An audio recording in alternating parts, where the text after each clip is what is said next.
دوستانو د کوټ ښار ته راغلي یو چې نن موږ د ډیرو دکاندارانو تجارانو انټرویو یې اخیستی دي. ټول په دغه ویډیو کې راسره وګورئ چې د کوټ خلک د چمن په درد څومره دردمند دي.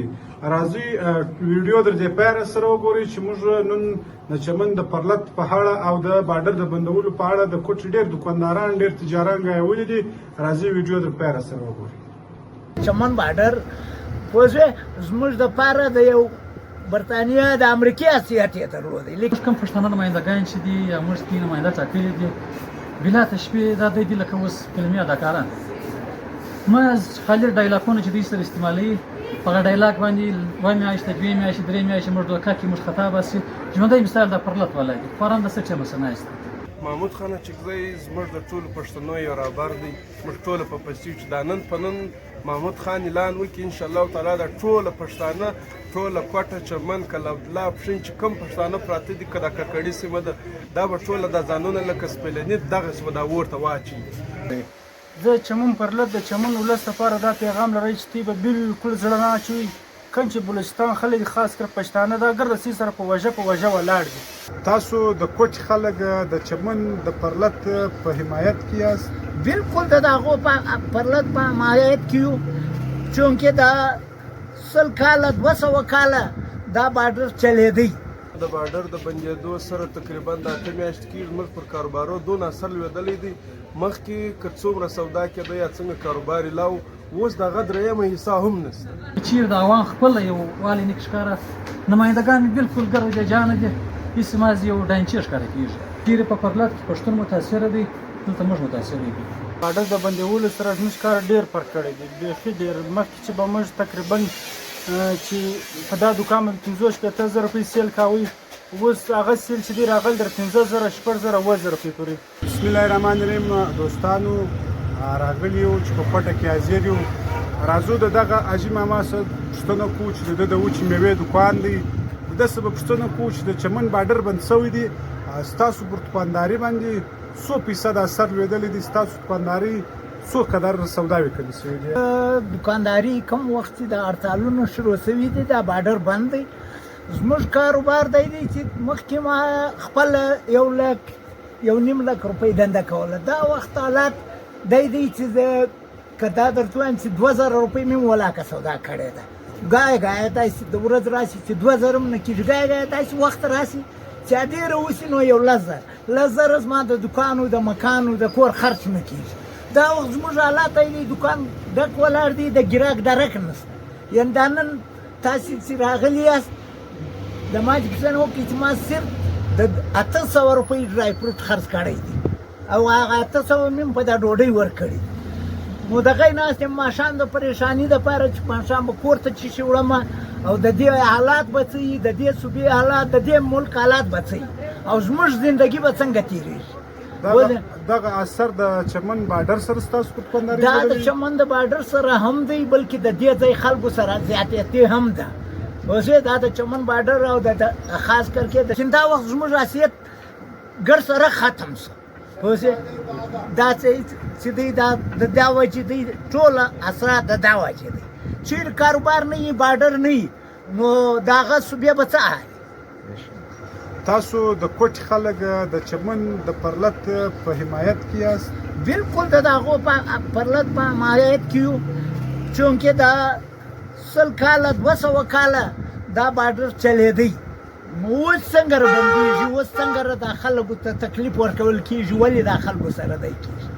د پښتنو د مشرانو څخه کومه غوښتنه لرئ؟ پښتنو مشرانو څخه دا غوښتنه لرو چې هغه باید چې اتفاق او اتحاد وکړي.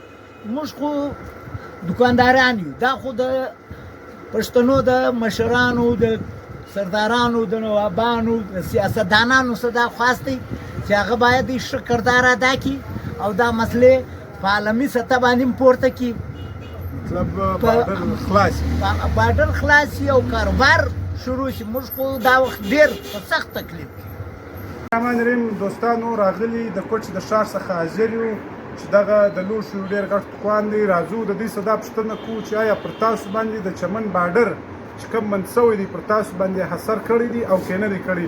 د دې پوښتنه به هم د دوکاندار ورڅخه وکړو او دا پوښتنه به هم ځینې وکړو چې تاسو د پرلت په حمایت کې څو قدر یاست؟ دوکاندار ستړي مه شئ. خیر ستړي مه شئ. اول خو ستا نوم راته وښیه. زما نوم محمد نسیم. که دا راته ووایه چې د چمن بارډر بند شوی دی څو قدرې ستاسو په دې دوکان باندې اثر کړی؟ یاره زه به د یو حدیث په پس منظر کې دا خبره وکړم. په حدیث کې راځي چې مسلمان د یو بدن په مثال کې په بدن کې سترګه به تکلیف شي، سر به تکلیف شي، ټوله بدن به قرار وي. بیا یې نه د په اوس وخت کې د پښتون چې دی هغه په مثال د یو بدن دی. که چیرې په پرلط کې پښتون متاثره دی دلته موږ متاثره دي. مثال کې طور پر مخکې چې په کاروبار کې موږ سیل کوي، سودا مې کول 2 لکه 3 لکه هغه اوس 1000 نه کېږي، 15000 نه کېږي. ډبل کرایه راپسې ډبل خرچې راپسې. اوس بس موږ په دې سوچ مجبور سو چې متبادل روزګار خپل د روزګار چې مطلب هغه د بل بارډر سره مسلې کوي. د چمن د بارډر سره اصلاح نه لري. مثال کې طور پر اوس د ایران بارډر دی، مختلف بارډران لري، مختلف سرحدات لري، پر هغه باندې یو کاروبار کېږي، سیستم روان دی. اوس موږ پر هغه سوچ باندې کس مجبور شو. لیکن چې دا سوچ موږ خپل کړو چې مطلب د متبادل روزګار موږ خپل کړو، د چمن والا د پرلط والا خورا موږ یې کړ شوی.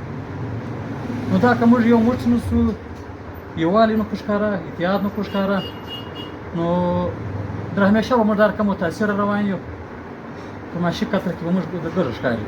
مخکې تاسو پر دغه دوکان باندې څو سودا کول؟ یار اندازاً 3 لکه 2.5 لکه 2 لکه، خاص کر په د سیزن کې. چې اوس بارډر بند شوی دی څو سودا کوئ؟ یار نه ونه کې برابر. نه ونه کې برابر. بالکل. مطلب د چمن د بارډر سره ستاسو د کوټې خلک ټول متاثره دي؟ یار که څوک د دې خبرې سره انکار کوي زه خو غلطه خبر دا که څه خلاصه دی. مطلب ما تاته د حدیث په پس منظر کې دا وویل، ما پښتون چې هغه په مثال دی یو بدن دی. که ته چیرې په چمن والا خوا نه بده وینې دا د زړه خوا به دې نه پښکاره کوي، خامخا به دا اثر پر تا باندې ویږي، یا ته به متاثره کېږي. څه غوښتنه لري د حکومت څه غوښتنه لري، د پښتنو د نمایندګانو څه کومه غوښتنه لري؟ زموږ کوم پښتانه نمایندګان چې دي یا موږ دې نماینده ټاکلي دي بلا تشبیه دا دوی دي لکه اوس فلمي اداکاران.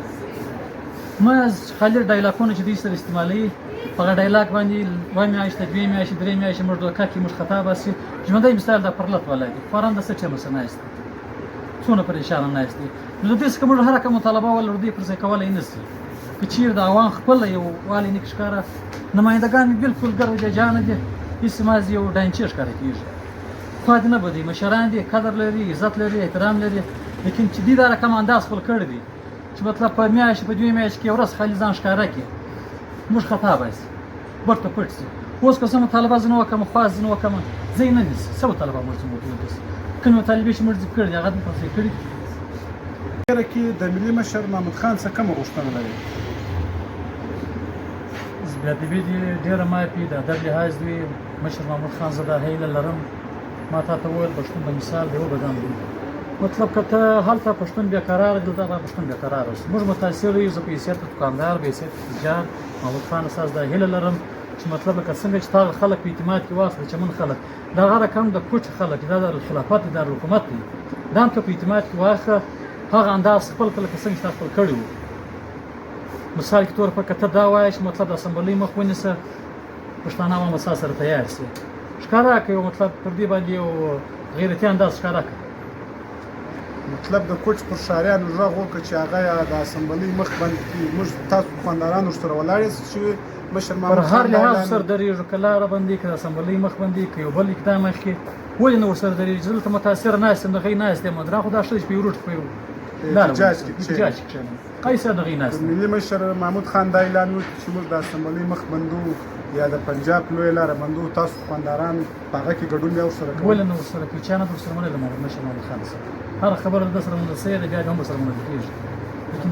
مطلب د دوکاندار ورور دا غوښتنه ده د ملي مشر محمود خان اڅکزي سره چې دی د کوچ پر خلکو د کوچ پر اولس هم غږ وکړي چې د پرلط په حمایت کې موږ د اسمبلۍ مخ ته احتجاج کولو ته هم تیار یو، که د پنجاب لویه لاره بندوي موږ هم ورته تیار یو.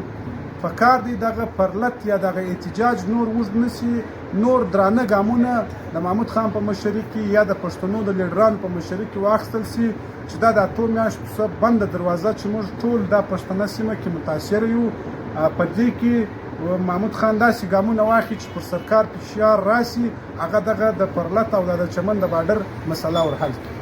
د بارډر د بندېدو سره تقریبا د 8 میاشتې کېږي زموږ پر کاروبارو دون اثر لوېدلی دی. مخکې که څومره سودا کېده یا څنګه کاروبار یې لاو، اوس د هغه درېیمه حصه هم نشته. یو د کټپیس ګلۍ څخه حاضر یو د کوټې، نو زموږ سره په څنګ کې زموږ ملګری جلیل خان ناست دی. راځو د ده څه به پوښتنه وکړو چې د چمن بارډر چې کوم بند شوی دی پر دغه کوټه یا پر دغه کټپیس ګلۍ د دوی پر کپړو مطلب څو قدر اثر کړی دی. دا به د جلیل خان څخه پوښتنه وکړو. جلیل خانه، چې کله بارډر بند شوی دی ستاسو پر کاروبار څو فیصد اثر لیدلی دی؟ ټول در مخه ستا یوه نړۍ مننه چې ته راغلی دلته ویزیټ کوې. یاره کاروباران ټول پریشانه دي. هېڅ خلک د اختر قرباني اختریان نشي پیدا کولی. دونه کاروبارونه ولاړ چې خلک هکیاریان دي چې اوس څوک خلک غوړي نشي پوره کولی، خلک ډوډۍ نشي پوره کولی. قرباني او شاپینګ د خلکو څه ګس پاتې. تیر کال مطلب چې کله بارډر خلاص و، دغه اوس تاسو د سیزن ټیم دی، تیر کال ستاسو کاروبار څنګه و او اوس چې بارډر بند دی څنګه دی؟ یاره تیر کال که زه درته ووایم، تیر کال کاروبارونه که څه هم کمزوري خو بیا هم یې لوله د بارډر د خوا چې کوم مطلب خلک پر روزګار ولا خلک راتله د قبایلي علاقو څخه شاپینګونه یې کول، اختر دپاره خپل سامانونه پوره کول. دا وار بالکل داسې دی نه هونې کې برابر دی. هېڅوک نه دي راغلي د بار علاقو څخه هېڅوک نه، د ښار خلک نه راوځي.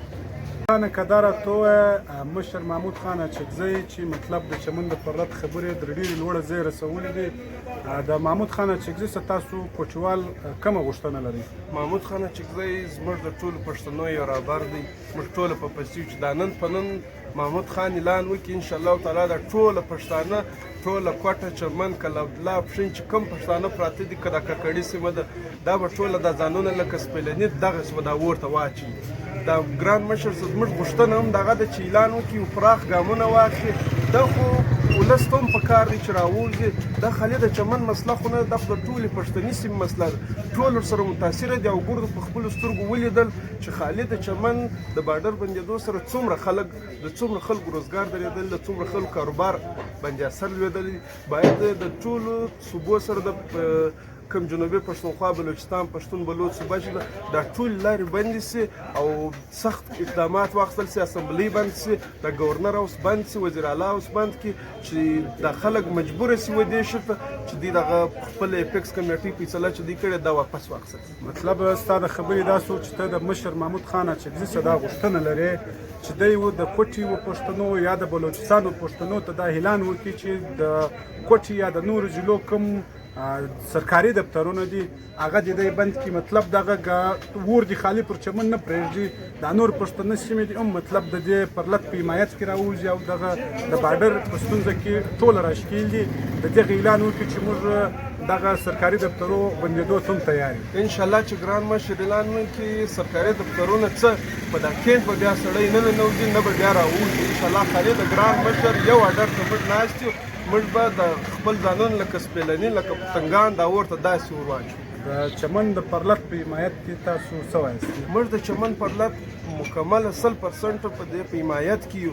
دا خو خالي د چمن مسله نه، د ټولو پښتانه افغان مسله ده. موږ دلته روزګار نه لرو. موږ دغه یو بارډر لرو چې د دې څه شی راځي دلته کوټې له راځي، دا ټول د کوټ سمین څه بیا د چمن بیا د کوټ څه واخه دور د سند او د پنجاب پور چې دي چې هر څوک پروت ده د ګرد روزګار. ملګری دکان ته راغلی یو چې د چمن پرلت او د بارډر د بندولو سره د کوټې پر ښاریانو او د کوټې پر دکاندارانو باندې 100% اثر لوېدلی دی. بندولو سره زموږ کار ډېر فرق کړی دی، بیخي ډېر. مخکې چې به موږ تقریبا چې په دا دوکان باندې 50-60 زره روپۍ سیل کاوه، اوس هغه سیل چې دی راغلی در 15,000 شپږ 7,000 روپۍ پورې.